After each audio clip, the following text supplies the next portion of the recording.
Antes de nada, pues agradecer a Astrocuenca por ceder su canal de YouTube para emitir esta entrevista en vídeo para todo aquel que quiera verla. Podrán encontrarla, como digo, en YouTube bajo el perfil de Agrupación Astronómica de Cuenca o acceder a ella desde la página web astrocuenca.es. Y ahora sí, Juan Ángel Vaquerizo, muy buenos días. Hola, buenos días, Antonio. ¿Qué tal? ¿Qué tal? ¿Cómo estamos? Muy bien, encantado de estar aquí contigo.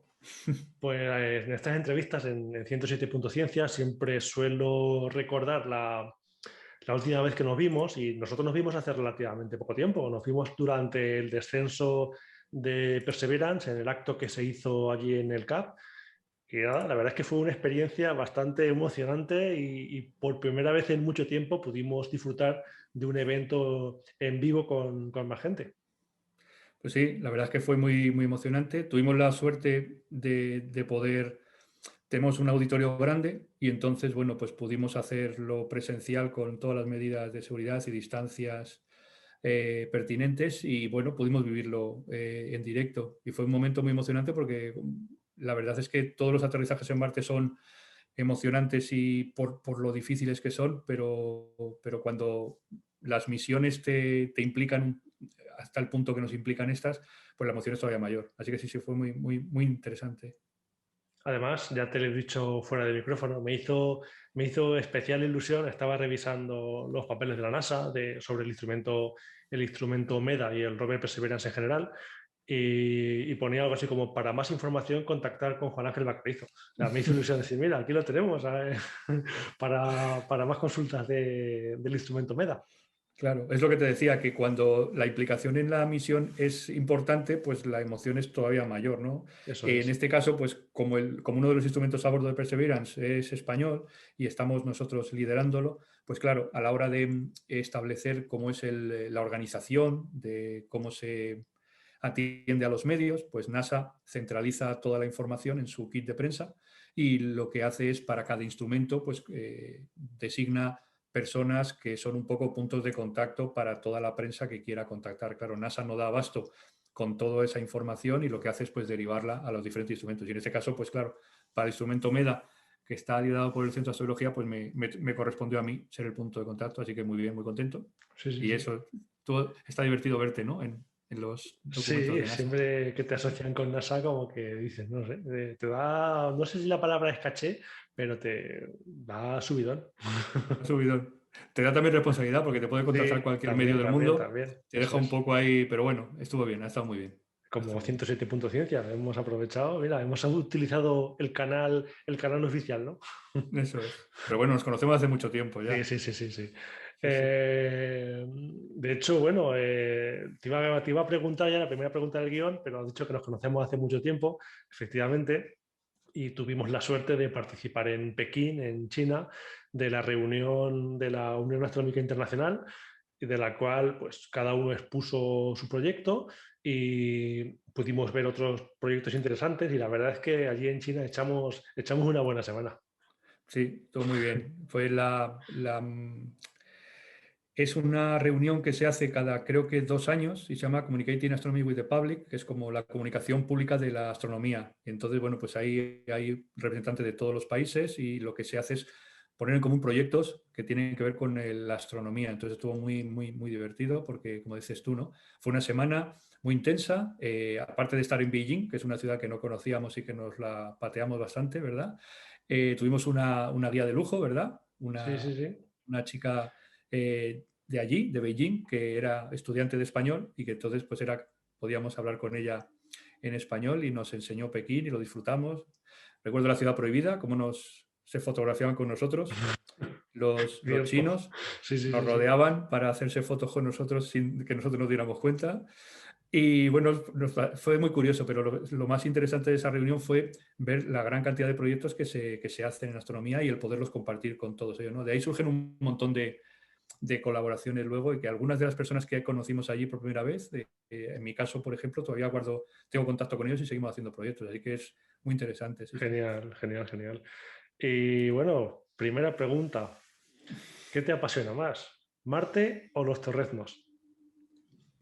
Como te conozco mucho, yo sé que este tipo de preguntas te definen perfectamente. Y claro, me atacas por donde sabes que más me duele. Sé que te duele la pregunta. Sabes que me duele. Entonces, claro, si me preguntas por esto, pues el corazón y el estómago y la cabeza, pues evidentemente Marte, ahora pues es uno de los temas en los que más estoy implicado, por un lado por cuestiones de trabajo, por lo que hemos comentado de los instrumentos que tenemos ahora mismo en Marte funcionando, y por otro lado, bueno, pues porque recientemente publiqué un libro para hablar de Marte que vino de una exposición que tuve la fortuna de poder comisariar desde el punto de vista científico, que era Marte, la conquista de un sueño, que todavía se puede ver si alguien está por Valencia, en la Ciudad de las Artes y las Ciencias, está allí todavía.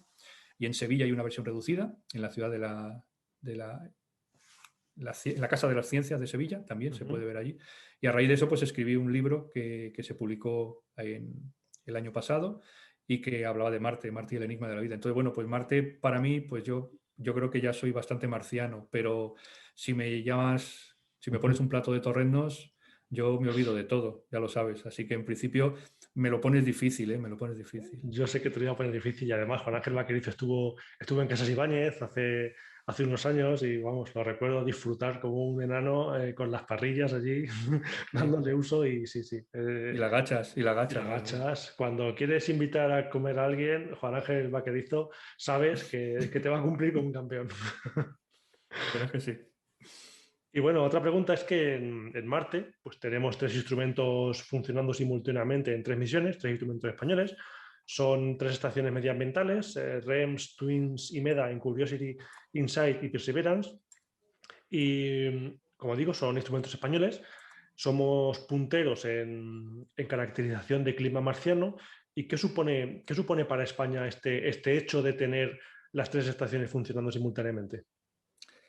Pues desde el punto de vista tecnológico, para España supuso en su momento un reto, porque nunca se había hecho y se apostó por hacerlo.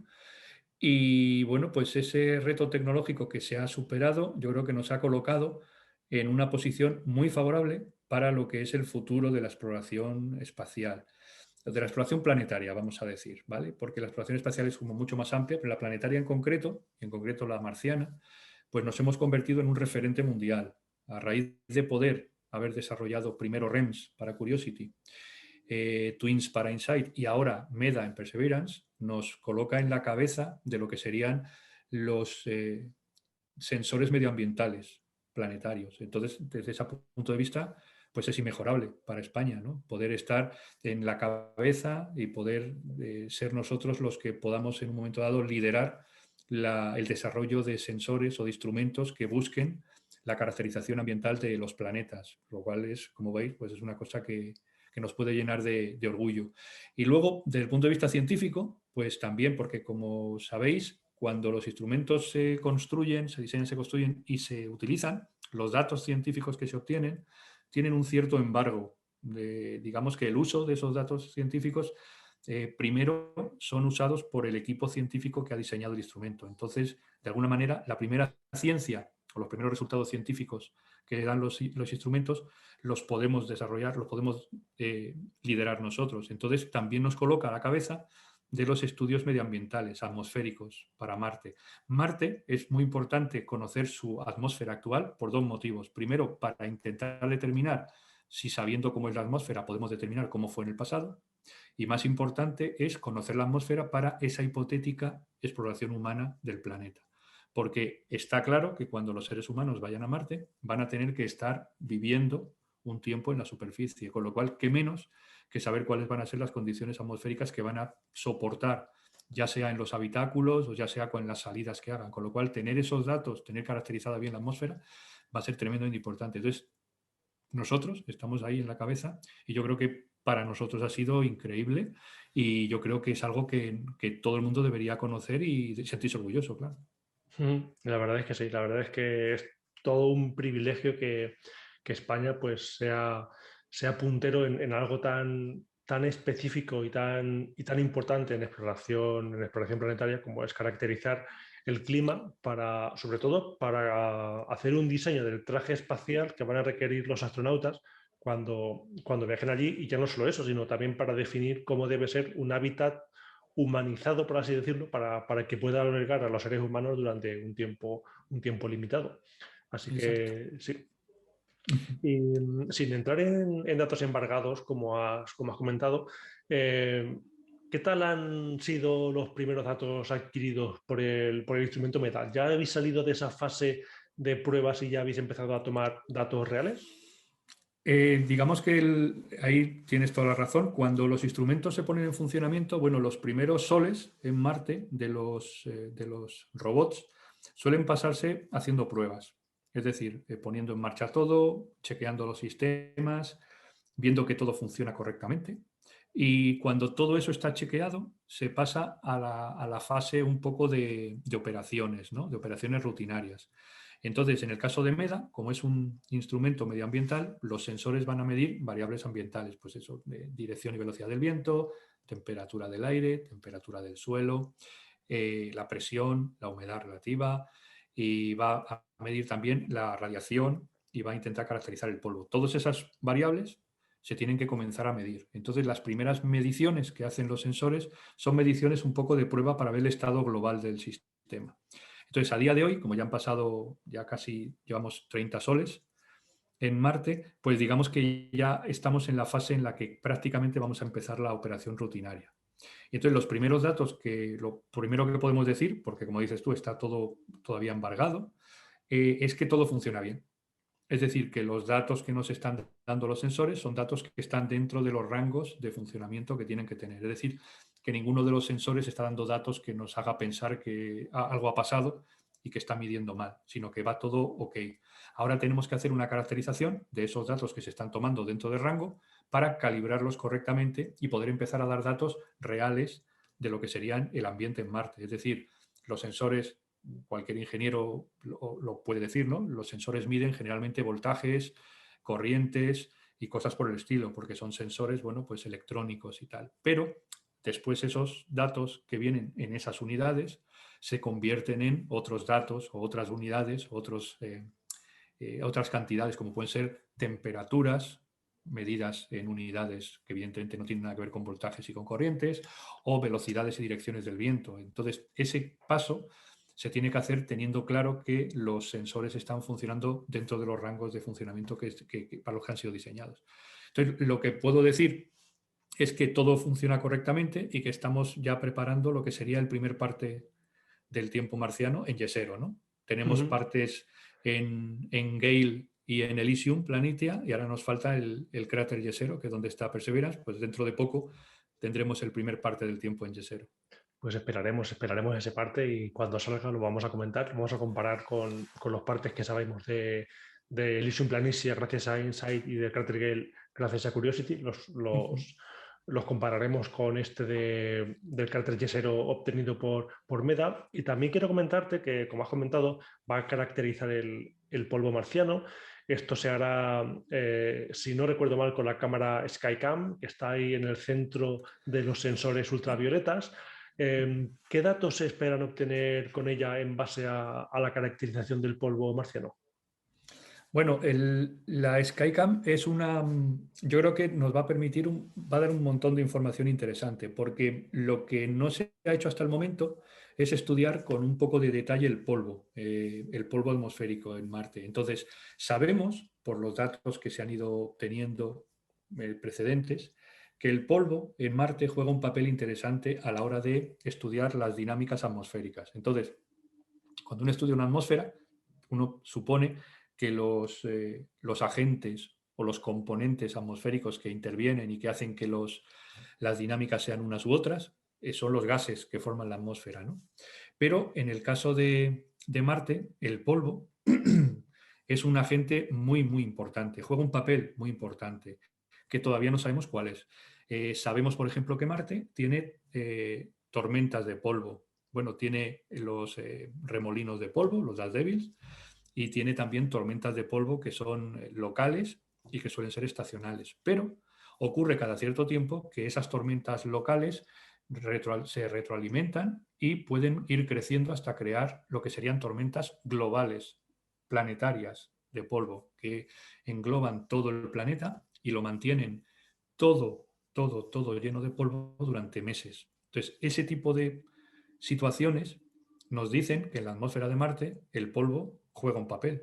Entonces, necesitamos saber cuál es el papel que juega, por lo que has dicho tú antes, ¿no? De la posible supervivencia de astronautas allí, o simplemente para que los receptáculos que haya, los habitáculos y todo lo que haya allí se pueda mantener. Entonces, todo ese tipo de cuestiones, pues mantener, por ejemplo, pues para que el Sol recargue baterías, si aquello está cubierto de polvo, el Sol no carga baterías y tenemos un problema, por poner un ejemplo, ¿no?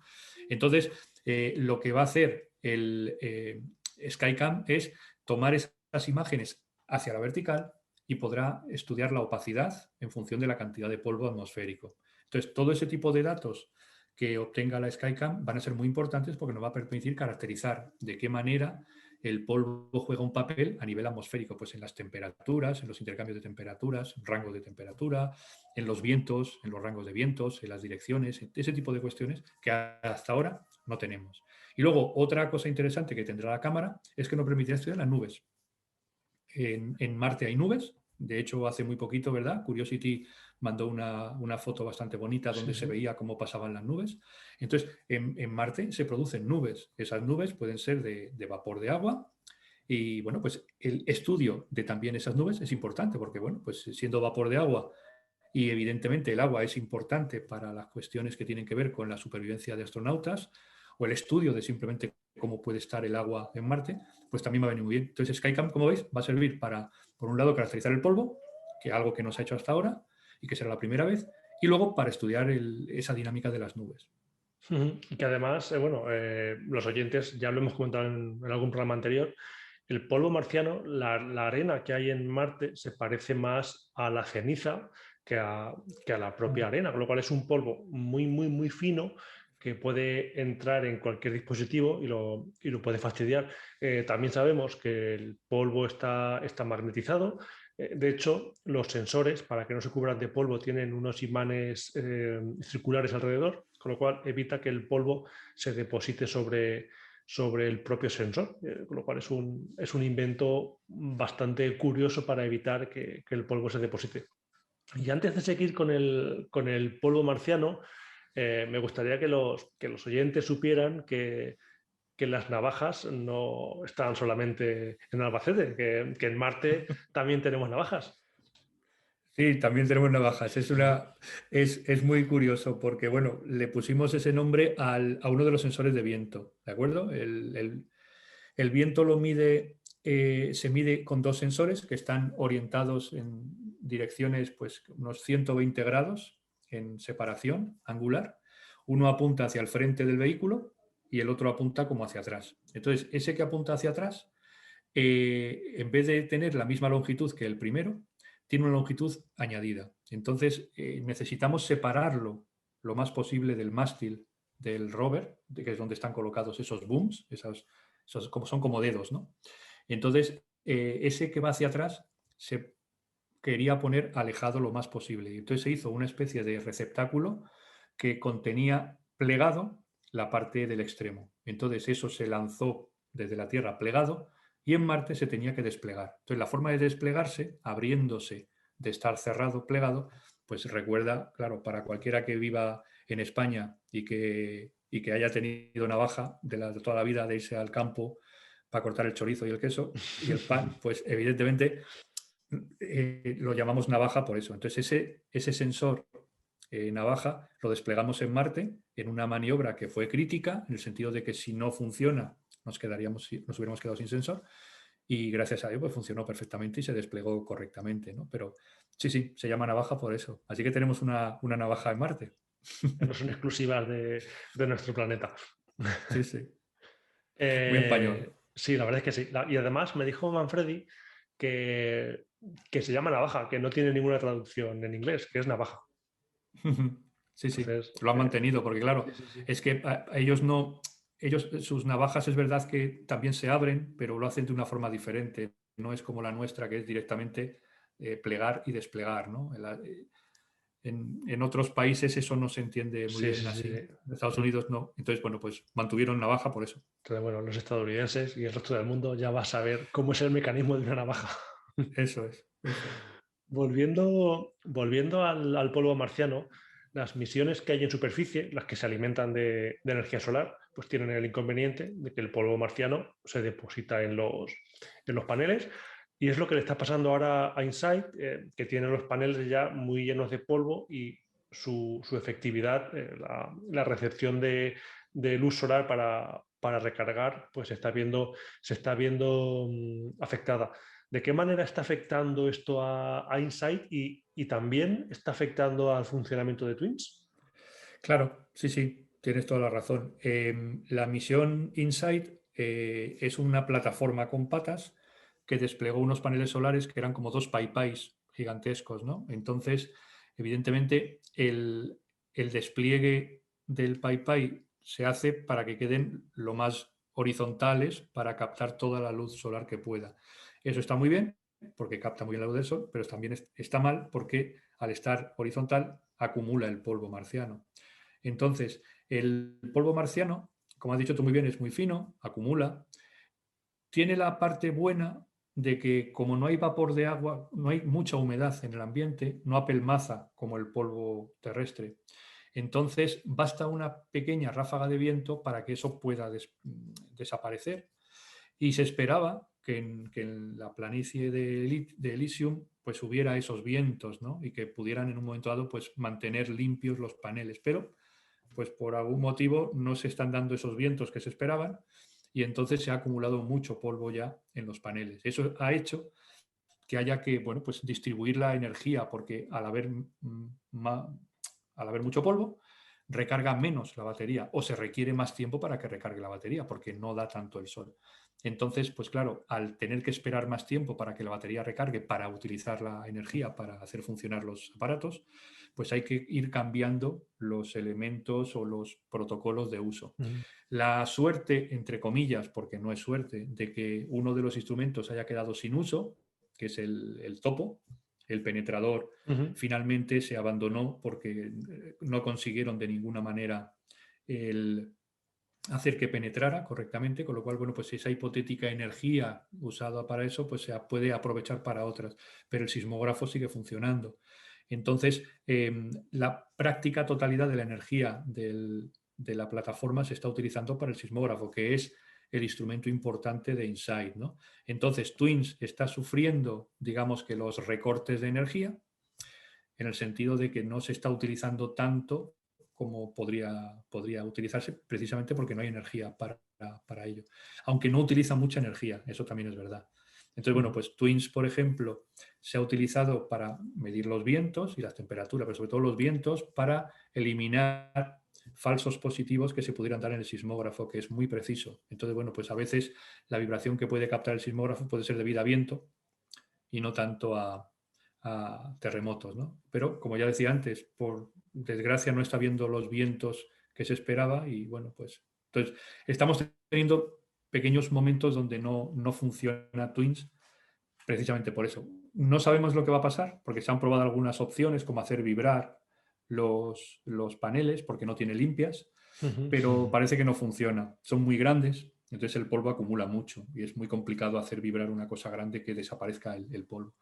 Y bueno, pues estamos ahí esperando que si viene viento y lo limpia o a ver qué puede pasar. Estuve viendo hace unos días, muy pocos días, menos de una semana, hace a lo mejor 5 o 6 soles marcianos, que la pala de Insight recogió un poco de suelo marciano y lo vertió sobre el caparazón del sismómetro 6 y arrastró todo el polvo que había depositado sobre ese caparazón. No sé si se trataba de alguna estrategia para aplicar en los paneles o era simplemente para provocar una vibración. Pues si te digo la verdad, el hecho de utilizar la pala para echar tierra, regolito marciano, estaba diseñado para tapar el cable. Ujú. Es decir, el sismógrafo es la primera vez que colocamos un instrumento en el suelo de Marte. Hasta ahora siempre iban en las sondas. Ahora es la primera vez que hemos colocado dos. En InSight es la primera vez que se colocaron en el suelo marciano dos instrumentos. Entonces, uno era el penetrador, que ya digo que está ahora mismo abandonado porque no ha funcionado, y el otro el sismógrafo. Entonces, el sismógrafo se colocó en el suelo y luego se le colocó una caperuza para que el viento no lo hiciera vibrar. Pero el cable que comunica ese sensor en el suelo con la plataforma está directamente apoyado en el suelo. Resulta que el viento lo hace vibrar. Entonces da lecturas falsas, la vibración del cable. Con lo cual pensaron que a lo mejor cubriendo el cable para que no vibrara con el viento, eliminaban esas falsas lecturas. Entonces lo que hicieron fue con el brazo, hicieron pruebas en el suelo. Se han visto como dos paladas para intentar ver si podía coger tierra, porque no se había planificado para eso. Entonces vieron que sí, que cogía tierra. Y luego lo que hicieron fue el intento de echar tierra en el cable. No lo sé, porque esto a lo mejor no lo dicen. No sé si es que se equivocaron al echar la tierra y se les cayó sobre la caperuza, ¿no?, que tiene. Pero lo curioso es lo que decía antes, como el polvo de Marte no se apelmaza, ha ocurrido una cosa curiosísima, y es que el caparazón que tiene el sismógrafo estaba ya con polvo, y cuando le ha echado la Tierra el brazo encima, en vez de acumularse el polvo ahí, ha llevado para abajo, ha arrastrado el que había acumulado y ha dejado limpia. Se nota Entonces, completamente limpia esa banda limpia. por la que ha caído Claro. el polvo. Entonces, la fuerza de la caída del regolito, como eso no está apelmazado, no está pegado, ha arrastrado todo para abajo, con lo cual ha dejado una zona del caparazón absolutamente limpia y todo lo demás lleno de polvo, que es una imagen curiosísima. Entonces, no sé si han hecho una prueba de ver si con eso limpian, pero evidentemente la caperuza tiene una forma hemisférica perfecta para limpiar eso, mientras que los paneles, desde luego, son otra cosa, ¿no? Y luego creo que el brazo no llega en extensión al panel. No sé hasta dónde llega exactamente, pero creo que no da para todo el panel solar. En todo caso, a lo mejor por una zona un poco más cercana. O sea que yo creo que no están utilizándolo para eso, y yo creo que es más bien que se les ha ido un poco la mano o el brazo, nunca mejor dicho, y les ha caído donde no querían. Entonces la idea es que ese brazo va a ir echando poquito a poquito regolitos sobre el cable para cubrirlo. ¿Crees que si hace la pala de InSight algo parecido a lo que hizo la pala de la sonda Fénix, que excavó un poquito sobre la superficie y encontró restos de hielo de agua que enseguida sublimaron, ¿crees que con InSight podría lograrse algo parecido? No estoy tan seguro yo de eso, porque InSight está en una zona volcánica. Entonces, bueno, Elysium Planitia es como una especie de zona elevada volcánica. Entonces, no sé si el subsuelo, ahí no tengo tantos datos en geológicos ahora mismo de las zonas para comparar dónde aterrizó Fénix, dónde aterrizó InSight. Cuando vemos las imágenes de Fénix de la zona donde aterrizó, lo que sería el terreno circundante se ve que tiene un aspecto poligonal. Entonces, ese aspecto poligonal del suelo está indicando claramente que debajo hay algo congelado, porque es una forma que también ocurre en la Tierra, ¿no? Los suelos poligonales indican que en el subsuelo suele haber hielo. En cambio, InSight está en una planicie volcánica que se buscó plana, sobre todo, para poder medir mejor lo que serían los terremotos que pudieran producirse. Entonces, a mí me da la sensación de que el subsuelo es diferente. Las paladas que ha dado, recordáis las imágenes que se ven, no se ve el mismo material que se veía en las paladas que dio Fénix. Y luego, el propio penetrador, el topo, en su entrada, en su intento de penetrar, no ha encontrado hielos. Más bien todo lo contrario, ha encontrado terrenos rocosos más complicados. Ellos pensaban, los científicos que diseñaron el penetrador, pensaron que el terreno iba a ser mucho más proclive a permitir que los martillazos que se daba a sí mismo el penetrador le permitieran entrar con facilidad en el terreno, y no ha sido así. Ha encontrado zonas duras que se cree que son, pues, rocas que tienen ahí una resistencia que no esperaban. Pero me da la sensación de que no han encontrado hielos en ese... Bueno, realmente la zona es completamente diferente porque Elysium Planitia pues, está en la zona más o menos ecuatorial de Marte, y sin embargo la zona en la que aterrizó Fénix es una zona mucho más polar, está mucho más Claro. cerca del Polo Norte. Entonces sí que es más probable que al arañar, porque prácticamente lo que hizo fue arañar la superficie, encontrase hielo, y como digo, en las zonas ecuatoriales pues es más complicado. Ujú. Y lo que has dicho con, lo que has dicho con HPQ, con el autopenetrador de InSight, es que, claro, ya no solo que haya un terreno duro debajo, que lo hay, de hecho, sino que además la arena o el polvo, el regolito marciano, se comporta de una forma muy diferente a lo que se esperaba, porque no genera esa fricción que querían para que autopenetrase. Ujú. Sí, colapsaba. Entonces, según iba entrando, en vez de crear una especie de tubo que se autosostenía y permitía un espacio interior para que entrara el sensor de temperatura y fuera entrando después del penetrador, unido a él, colapsaba todo. Entonces, claro, era como cuando estás haciendo una mina, ¿no? Y estás excavando y tú haces un agujero y esperas que lo que has excavado se mantenga íntegro y de repente se produce un derrumbamiento y entonces tienes que hacer, ¿no? Tienes que intentar, ¿no? Entibar las galerías, ¿no? Vas Ujú. poniendo, como cuando haces un túnel también, ¿no? Que tienes Sí, que colocar estructuras que sujeten íntegramente el hueco que has hecho. Entonces el penetrador le ha pasado eso, que iba entrando, pero como dices tú, no generaba la fricción porque no se mantenían las paredes íntegras, sino que aquello colapsaba, con lo cual el, el penetrador rebotaba y según colapsaba iba saliendo. Entonces lo que se veía en las imágenes era que los golpes que intentaba dar para penetrar le hacían subir y salir en vez de entrar porque sí. cada vez que daba el golpe colapsaba todo y le impedía seguir. Y entonces, pues, una cosa curiosa y por lo menos si hay que sacar algo positivo de este fracaso es que conocemos ese comportamiento del suelo marciano que es interesante porque, bueno, pues al final, claro, tú das por supuesto que haciendo las pruebas en tierra, en materiales parecidos a los que te puedes encontrar en Marte, el comportamiento va a ser idéntico. Luego te das cuenta de que Mm. no. Sí, sí, Pero bueno, así se además, aprende, ¿no? sí, efectivamente, es una conclusión bastante interesante para futuras sondeos marcianos, a ver cómo se va a comportar. Y para que los oyentes que no hayan visto las imágenes se hagan alguna idea, el comportamiento de HP Cubo cuando el topo intentaba penetrar en suelo marciano es como si intentases excavar en arena de playa, en arena suelta, que tú hacías un agujero y se comportaba como una trampa de arena.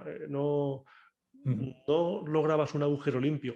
Y claro, la casualidad era que a unos 20-25 centímetros de profundidad había una roca. Bueno, una en ese punto y otra en el primer punto donde intentaron penetrar. Intento penetrar en dos puntos y se ha Ujú. comportado exactamente igual, con lo cual hay alguna losa o algo que no permite la excavación. Claro. Son las cosas que tú no puedes, no sé, a bote pronto y a toro pasado es muy sencillo decir, pues podríamos haber hecho una prueba antes, haber hecho una especie de probador primero que intentara en una zona hacer una especie de cata, ¿no? Mínima para ver si el terreno era realmente como se esperaba y si no, pues entonces no coloques ahí el elemento, ¿no? Entonces, cuando ya colocas el instrumento en el suelo, no es para moverlo. Entonces, claro, al final ha habido que hacer un poco de MacGyver, ¿no? Se Sí, sí, retiró sí. la plataforma, se intentó empujar con el brazo, y se hicieron un montón de cosas. Y al final, pues bueno, al final es verdad que lo que pasó fue lo que no se esperaba y era que el terreno en el que se estaba haciendo el intento no era el adecuado. Entonces, bueno, Sí. pues seguramente Y se han aprendido un montón de cosas para el futuro respecto a lo que sería utilizar un penetrador en Marte, robótico, ¿no? estoy seguro. Y que además, oye, que era algo tremendamente complejo, muy arriesgado por lo innovador, pero hay que arriesgar. O sea, si queremos avanzar hay que arriesgar y te arriesgas a fracasar, pero ese fracaso pues también tiene su lectura positiva de lo que no hay que hacer. Evidentemente. Pero al final todo esto sirve para un montón de cosas del futuro. Es verdad que lo que es el objetivo inicial del instrumento no se ha podido conseguir, que era medir la temperatura, ¿no? Cómo era el gradiente de temperatura hacia afuera. Pero bueno, hemos aprendido cómo solventar problemas de dureza en el suelo, hemos aprendido pues, que a lo mejor hay que hacer que los instrumentos o los dispositivos de las sondas sean mucho más multiuso. El brazo, por ejemplo, está Eso sirviendo para es, todo. A eso lo es. mejor de esa manera se pueden planificar pues, diferentes actuaciones ante determinados problemas. La cuestión del polvo para los paneles igual, está haciendo que la gente piense pues si se puede hacer vibrar el sistema simplemente para conseguir o vibrar o simplemente moverlo, ¿no? Para, con un simple movimiento que pueda ponerlo vertical o con un cierto ángulo, el polvo desaparece, cosa que Eso hacía es. Spirit y Opportunity, ¿no? Sobre todo Opportunity, cuando Sí, hacía falta quitar el polvo, se iba a una cuesta y al ponerse efectivamente. en una cuesta, el polvo caía, ¿no? Entonces, bueno, pues ese tipo de cosas son ideas que en las futuras misiones se van a tener en cuenta seguro, porque todo eso es conocimiento que se añade. Así que Te está voy, bien. te voy a hacer otra pregunta para que nos des tu opinión. Esta vez no vamos a incluir torreznos, no vamos a hablar de comida. Muy bien. Bajo tu punto de vista, ¿cuál ha sido el dato o los datos, como siempre te digo, fuera de los embargos que estáis manejando, cuál ha sido el dato o los datos más sorprendentes de Marte en base a su climatología, que se han obtenido lógicamente por los instrumentos españoles? Bueno, pues yo creo que lo más importante que está permitiendo el estudio atmosférico de Marte, los datos que hemos estado midiendo, a día de hoy, por ejemplo, los datos de REMS son el mayor volumen de datos sistemático de la atmósfera de Marte tomado por un instrumento en la historia. Es decir, desde 2012, REMS está tomando datos del cráter Gale, con lo cual llevamos ya casi 10 años vamos a estar tomando datos, con lo cual es un periodo tan largo de tiempo que nos ha permitido hacer un estudio de las tendencias estacionales, de un montón de elementos que hasta el momento no se podían hacer porque no había datos para ello.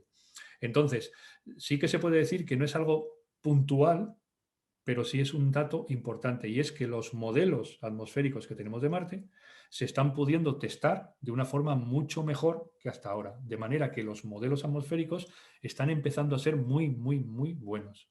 Es decir, ya tenemos modelos de Marte que ya empiezan a hablarnos de cuáles son las dinámicas atmosféricas con bastante exactitud. De hecho, por ejemplo, para que os hagáis una idea, antes de que Perseverance aterrizara en Marte, se hizo un estudio de cómo serían las condiciones durante el aterrizaje. Es decir, que, Ahí estuvo Jorge Pla, que por lo ejemplo, estuvimos entrevistando un día antes del aterrizaje.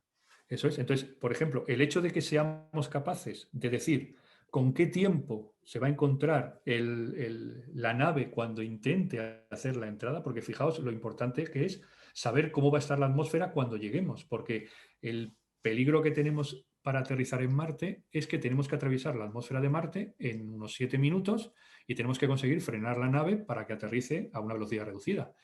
Eso depende críticamente de cómo esté la atmósfera en ese momento. Pues yo qué sé, no es lo mismo que esté bajo una tormenta de polvo, que esté bajo una tal, que sea de día, que sea de noche. O sea, hay un montón de elementos que son importantes tener en cuenta. Entonces, saber cómo son las condiciones de la atmósfera, por ejemplo, regímenes de vientos a diferentes altitudes. Entonces, eso es importante porque no es lo mismo que baje el paracaídas con un régimen de viento normal que con uno acelerado, porque te puede desviar mucho más de lo que esperas.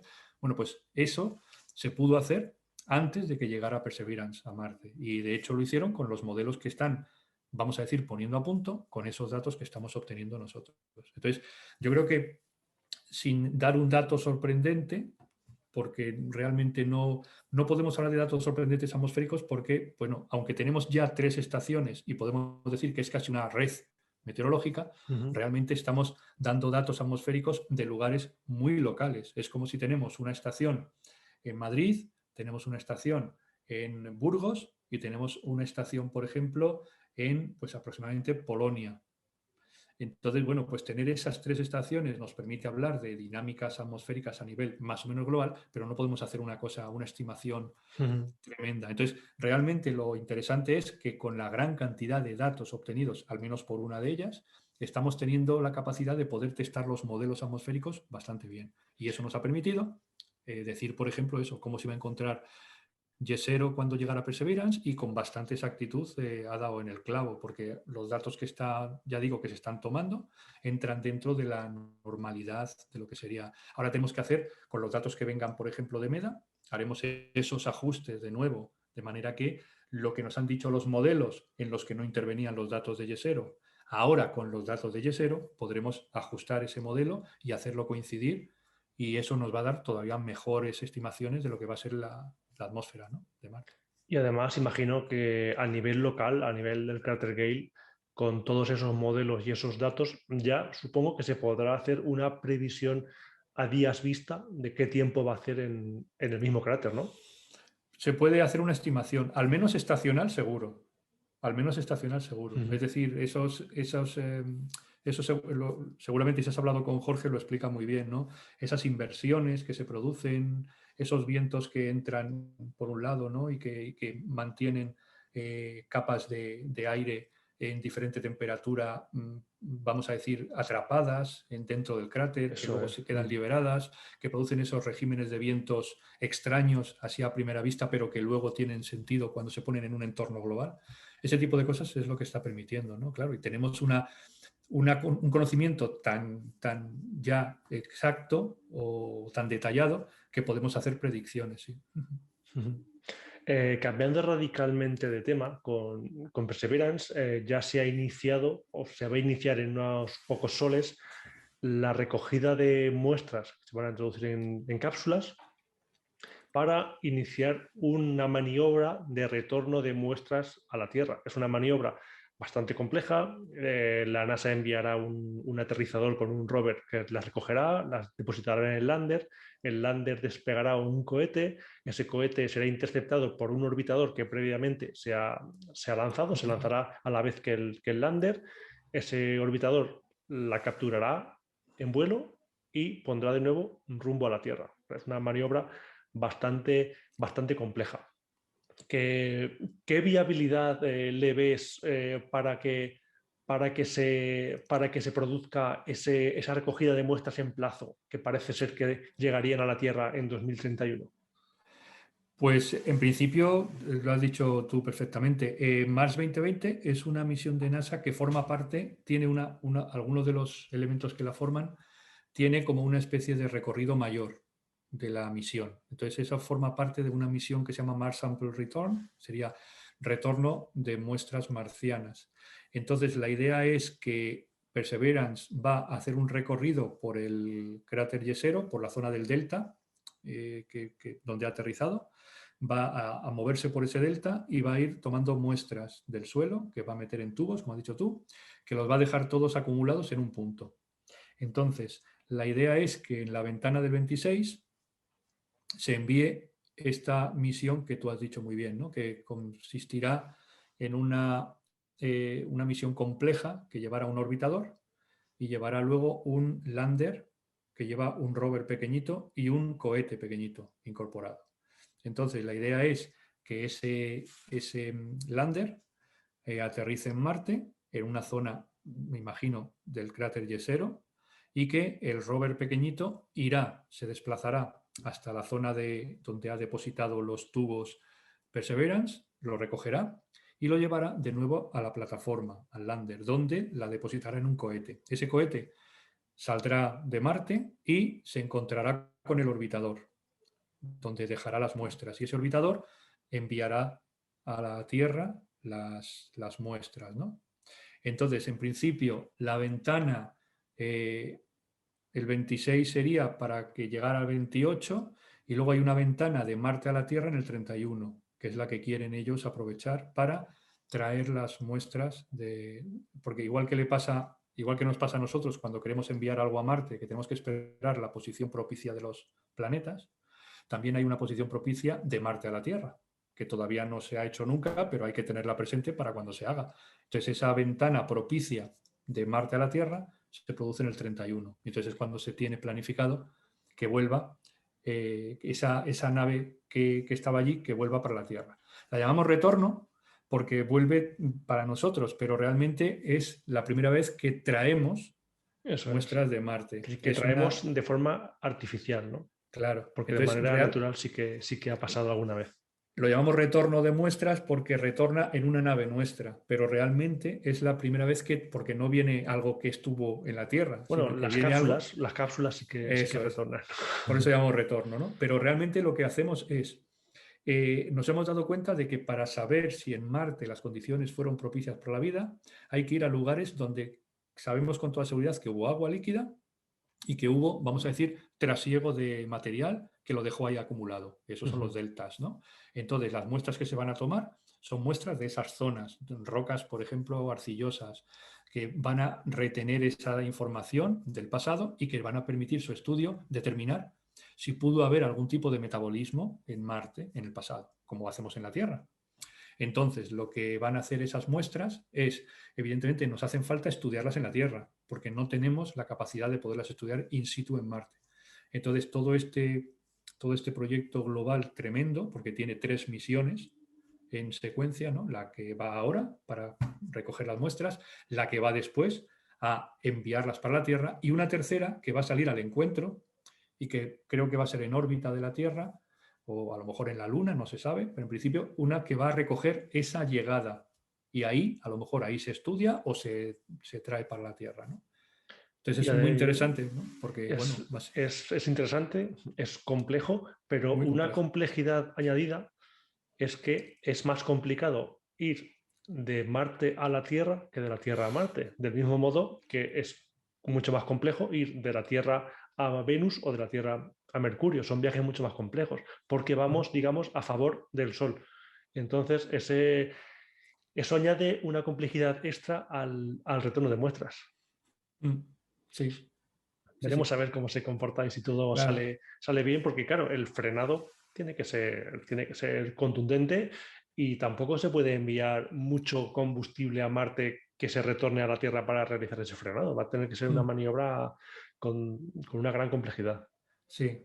Por eso se pretende no que llegue a la Tierra, sino captarlo en órbita, ¿no? Ujú. Esas misiones, o sea, esas muestras deben llegar a un sitio en órbita para que ahí ya sí que se pueda hacer, enviar una misión directamente de órbita baja y que coja la Ujú. muestra y que ya aterrice en la Tierra con la fricción y con tal, porque esa nave que viene de Marte no vendrá con la capacidad de poder entrar directamente en la Tierra. Y entonces, bueno, pues va a ser muy interesante. Y de luego, como hablamos antes, ¿no? Todo esto son desarrollos tecnológicos, retos, desarrollos, y luego todo eso va a tener contrapartidas seguro para lo que es la sociedad, ¿no? Pues en desarrollo de materiales, desarrollo de tecnologías, de cualquier tipo de avance que hagamos para que esto tenga éxito, luego se va a ver en el día a día, ¿no? Eso es. Como siempre sucede, que Como siempre. hay mucha gente sobre todo en redes sociales, pues echa peste sobre la exploración espacial porque dicen que se invierte muchísimo dinero, que ese dinero se podría emplear en otras cosas, pero lo que esa gente no sabe es que el gasto en ciencia no es un gasto, sino una inversión que vuelve multiplicado en varios factores, con lo cual Ujú. no lo tienen que ver como un gasto a corto plazo, sino como una mejora en la calidad de vida a medio plazo. Sí, sí, una inversión y luego también son contratos, todo ese dinero no se compra nada, sino que se invierte primero en esos desarrollos, en contratos con empresas y en contratos con gente, porque al final todo esto lo hacen las personas, no se hace solo, no hay máquinas que hacen las cosas solas, sino que hay detrás seres humanos que evidentemente trabajan para ello, con lo cual los sueldos que reciben para hacer ese trabajo y ese trabajo de una altísima cualificación es lo que también da mucho retorno a la sociedad, porque hace que las personas tengan unos sueldos elevados y que luego pues que la gente tenga trabajo. Claro. Efectivamente, y bueno, hemos comentado antes fuera de micro que, bueno, a pesar de que aquí en 107.ciencia pues hemos entrevistado en varias ocasiones a Jorge Pla, hemos hablado con Jorge Pla de Marte, también hemos entrevistado a Manfredi, te tenemos a ti también, pero no sois vosotros tres MEDA. MEDA es un grandísimo equipo de gente que está trabajando duro en instalaciones españolas para llevar a cabo un proyecto de investigación en otro planeta. Más o menos, ¿cuántas personas estáis involucradas en MEDA, que es la última de las misiones que se ha enviado a Marte de colaboración española? En el Centro de Astrobiología en concreto, por ejemplo, hay una implicación muy fuerte del Departamento de Instrumentación, como no puede ser de otra manera. Y luego tienes también personal del Departamento de Planetología y Habitabilidad, ¿no? Y también de evolución molecular, pero sobre todo de planetología y habitabilidad. Entonces, en torno a unas aproximadamente 40, 50 personas solamente en el centro, con lo cual, como ves, pues no es una persona o dos, sino que son muchas. Cada una de ellas hace su aportación. Evidentemente, pensad, por ejemplo, que los sensores que forman MEDA, cada sensor tiene un equipo de sensor. Es decir, Evidentemente, José Antonio Rodríguez Manfredi es el investigador principal, es el que coordina todo el instrumento, pero luego para cada sensor en particular hay responsables del sensor, de su funcionamiento, de cómo se opera, de un montón de detalles de cómo se tiene que construir. Luego están las empresas que hacen la construcción, con las que tienes que tener una comunicación directa. Y luego hay un montón de instituciones en España, no solamente el Centro de Astrobiología, ¿no? Hay otras instituciones, porque toda la ciencia se hace en equipo, no se hace con una sola persona y no se hace generalmente con una sola institución. Cuando son proyectos de esta envergadura, implican a muchas instituciones y muchas personas. A lo mejor todo el instrumento, todos los sensores, todas las instituciones, podemos estar hablando de aproximadamente 200 personas o más. Y si hablamos de todas las personas involucradas, podemos hablar de muchísimo más, ¿no? Porque, bueno, pues desde el que pone el último o el tornillo más pequeño hasta el que ha ideado cómo va a ser el sensor, todos tienen su aportación, porque es igual de importante diseñar bien el instrumento como que una vez construido funcione perfectamente. Eso Y ahí es. intervienen todos. Ha intervenido desde el que lo ha ideado inicialmente hasta el que ha terminado de poner el último tornillo.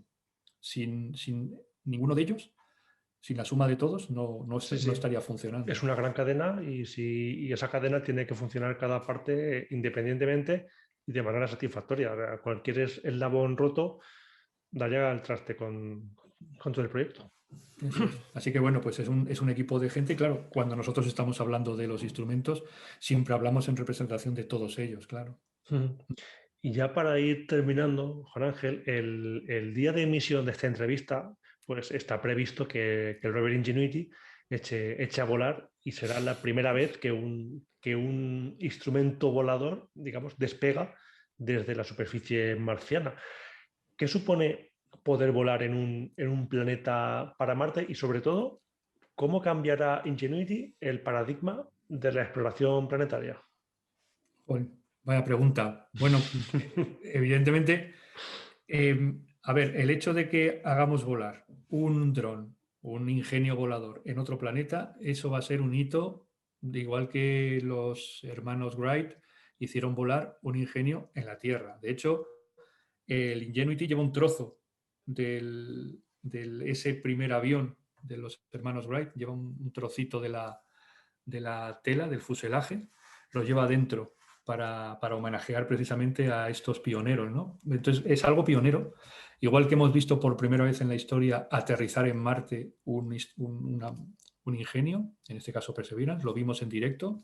No es ciencia ficción, es ciencia real y es increíble porque supera muchísimo lo que sería todas las simulaciones que hemos visto, las supera con creces, porque es verdad. Esto va a ser increíble. O sea, esto ya va a ser conseguir que algo vuele en Marte, va a significar que los límites de cómo nos vamos a poder desplazar en el planeta absolutamente cambien por completo. Entonces, cuando tú piensas que has aterrizado en un lugar y que solamente te vas a poder mover por ahí a un nivel reducidísimo, porque claro, ¿cómo vas a moverte un poco más allá? O aquí esto no puedes pasar, o por aquí tal.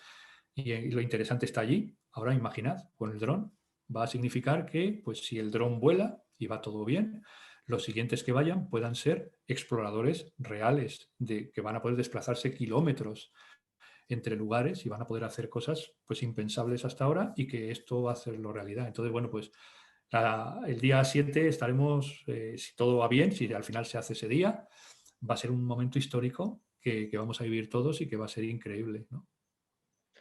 Pues la verdad es que yo tengo muchísimas ganas de ya.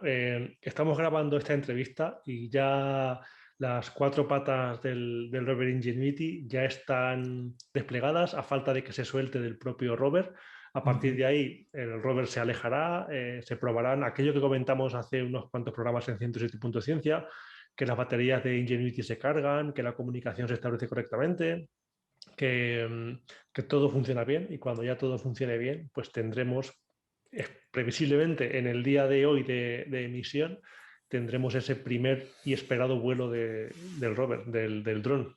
Va a ser un momento histórico. La verdad Vamos es a que sí. vivirlo con mucha emoción, seguro. Sí, sí, sí. Pues si sale bien, el siguiente programa, seguramente hablemos de este vuelo. Y Juan Ángel, por mi parte nada más. No sé si quieres comentar algo extra que quieras contarnos o que quieras comentar. Nada más. Yo creo que, sobre todo, que los oyentes sean conscientes de que participamos de una manera muy activa en la exploración espacial y en la exploración planetaria. Es decir, España forma parte de la Agencia Espacial Europea, por lo tanto participa en todas las misiones. Esa participación puede ser más o menos grande, pero estamos ahí. Hay científicos en todas las misiones y hay españoles participando de una manera más o menos activa. Pero en el caso de la exploración planetaria y en el caso de Marte, estamos ya en una posición de privilegio, ¿no? Y estamos codeándonos con las grandes potencias. Evidentemente lo hacemos en este caso de la mano de NASA, pero nos hemos ganado su confianza y yo creo que vamos a tener, yo creo que vamos a tener opciones de seguir participando a este nivel y que seguramente tengamos grandes alegrías en Marte en el futuro, ¿no? No sé si cuando llegue la exploración humana, en la década de los 30, 40 o antes, si Perseverance encuentra cosas interesantes y en esas muestras que traemos a la Tierra encontramos algo, pero desde luego Marte nos va a dar un montón de alegrías desde el punto de vista de la astrobiología, de la búsqueda de vida fuera de la Tierra y desde luego desde el punto de vista de la ciencia española, ¿no? Pues esperemos que esas grandes noticias lleguen todo a su tiempo. Todavía tiene que trabajar mucho Perseverance, pero Ujú. que lleguen también por parte de las otras misiones que tenemos, tanto con colaboración española como sin ella, que tenemos en Marte, que lleguen, que sean buenas noticias y esperamos que a medio plazo pues, España pueda volver a participar en una o unas futuras misiones de exploración marciana. Seguro que sí. Y nada más, muchas gracias Juan Ángel. Ya te adelanto que no va a ser la última vez que te vamos a tener por aquí por 107.ciencia. Vamos a contar contigo en más ocasiones y a ver si nos volvemos a ver fuera de algún evento que tenemos pendiente por ahí tomar algunas cosillas y sé que ir de comida contigo es acierto seguro.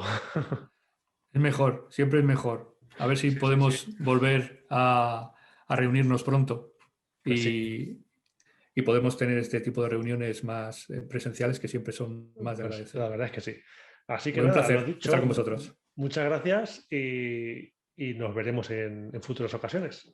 Muy bien, encantado. Un abrazo.